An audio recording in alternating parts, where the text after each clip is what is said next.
benefits of assets tokenization. We need to start thinking of blockchains as infrastructure for financial innovation rather than concentrating on the prices of a few digital assets like Bitcoin and Ether, says WisdomTree's Digital of Digital Assets, Benjamin Dean. At a time when the prices of many cryptocurrencies are rallying strongly, one big, recent development is underappreciated. Tokenization of real-world assets has also been surging. To understand what this development means and the potential benefits of tokenizing these assets, we need to reframe how we view the digital assets ecosystem. We frequently hear questions like, what is the price of Ether? How correlated are digital assets with other asset classes? What allocation should I make to this asset class in a diversified portfolio? While questions like these are interesting, they all pertain to digital assets as an asset class in and of itself. Another way to view the space is to see the various networks, for example the Bitcoin, Ethereum, or Solana networks, as digital infrastructure. Similar to how TCP/IP or POP3/SMTP are protocols for building and commercializing services, digital asset networks are the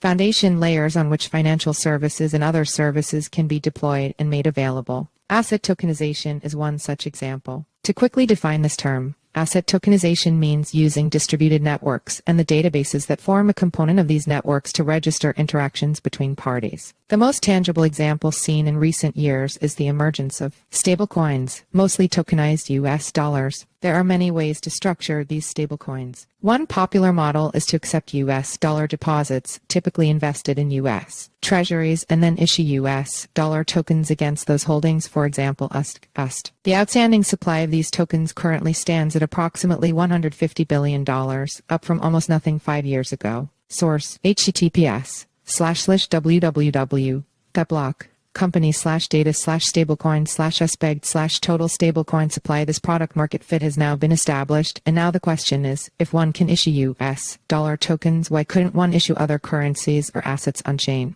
This is the core of what the tokenization trend seeks to provide. Another example is US treasuries. There is currently around $750 million in tokenized US treasuries, up from a base of almost nothing just 2 years ago. These tokenized T-bills have one advantage over traditional stablecoins: they generate and deliver a yield. More generally, tokenized assets provide the potential for 24/7 exchange, faster settlement time T+0, and greater accessibility, as they could be used by anyone with a cell phone, for example. These examples and others, including tokenized gold, demonstrate how digital asset networks are used as the underlying digital infrastructure for distributing financial services. When viewed through this lens, we can consider what other value-add services could be delivered via digital asset infrastructure, instead of measuring the successes of these networks by the price of their native cryptocurrency. An ideal outcome from the use of this technology would be for a faster, cheaper, more transparent, and accessible financial system for all.